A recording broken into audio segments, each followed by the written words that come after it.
So I'm going to go ahead and do my injection now.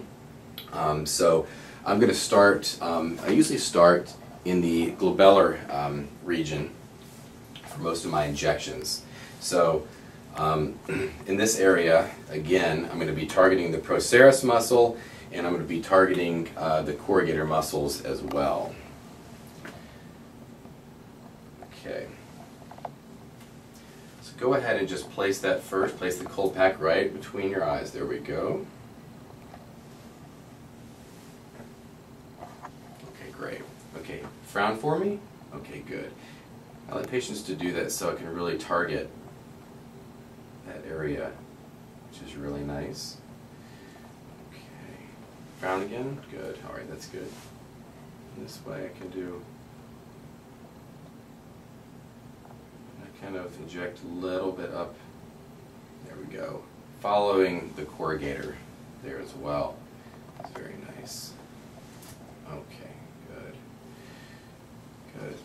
There's usually a small amount of bleeding with these injections. I got it, that's okay. Small amount of bleeding. It's not, there's usually very little. While bruising is always a possibility where there can be a small bruise, it's not that common. So I think that you know, all patients are different, but it's fairly rare that we get much of a that we get any significant bruising. And most of it, even if there's a small bruise, it usually goes away in a day or two. Okay, good. All right. Now I'm going to go ahead and go to the crow's feet, the orbicularis muscle. Okay, so go ahead and squint for me. Excellent. Okay. Okay, no more squint now. I always put my finger to protect the orbital rim, okay, when I'm injecting. And what I'll do is inject just a little bit. You know, it's very different. In this area, you might notice I injected into the muscle itself. Okay, I was a little deeper. In this area, you really don't want to do that. You want to inject just under the skin. You know, if you inject deep into the muscle, you will get into a little bit of bleeding. So what I do is I'll just barely put a little bit, just a little stick. A little bit under the skin there. Now follow this down as well. And again, I'm going just under the skin there. And this will be really nice. Excellent.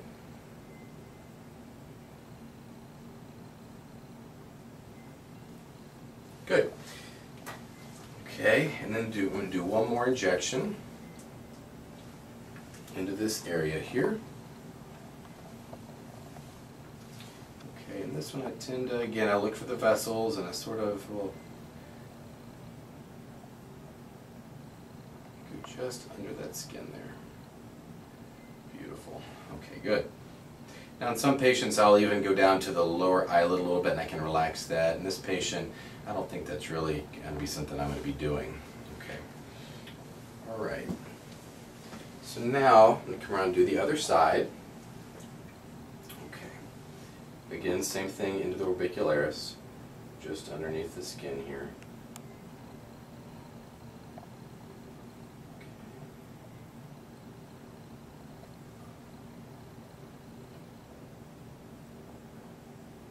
Notice there's very little bleeding.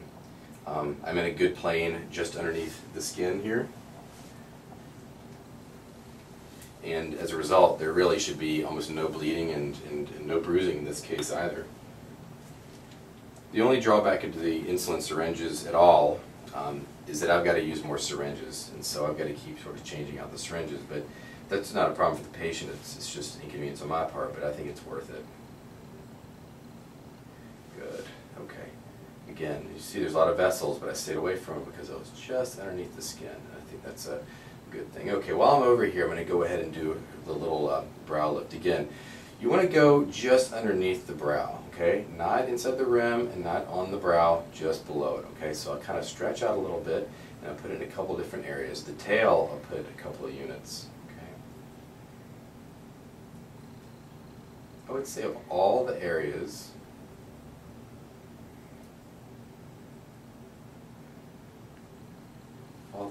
this is probably the one that's the most sensitive.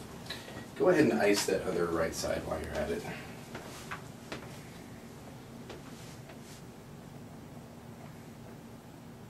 Just a few seconds there will really help. Again, I'm going to put, you know, on this side I just do a couple of units.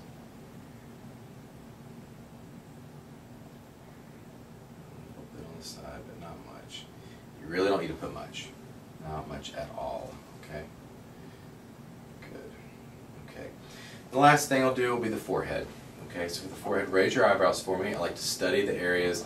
I'm going to go mostly centrally here, but I always put just a little bit over in this area near where the brow, kind of towards the lateral limbus of the eye, just so that we don't want to have just frontalis relaxed here and where you're really pulling too much laterally. So raise your eyebrows again.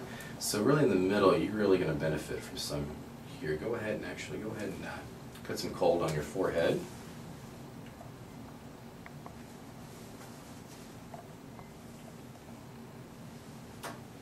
All right, great.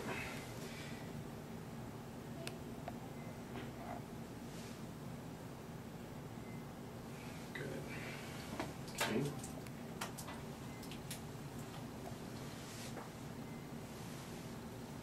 Raise again for me, and I keep checking to see, okay, I'm actually going to go low. She's got a little bit in this frontalis down low here.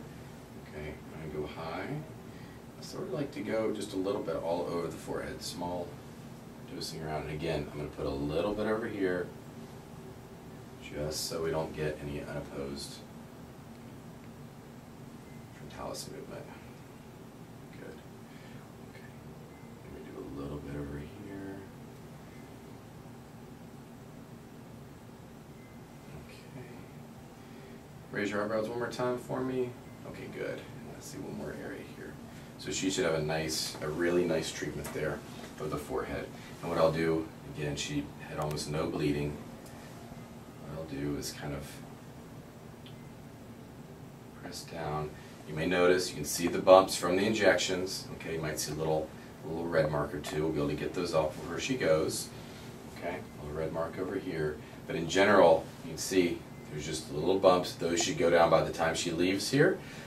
There shouldn't be any evidence there was any Botox treatment today here, and she should expect in a few days that these areas will start relaxing. So she had a very nice treatment today. Shouldn't have any bruising. Didn't really have, you know, did you tell me, was there any discomfort? Not at all. So great. So that's perfect. So we had, you know, it's nice to have a treatment like this that can be this effective with very little discomfort, if any. You know, no bruising. And have it work. Again, it usually takes a few days and it matures, and I think sometimes it takes up to a week for your maximal result, and then, you know, probably in 3 or 4 months then we maybe would do this again. So, okay, great. Well, thanks a lot. Hope that was helpful.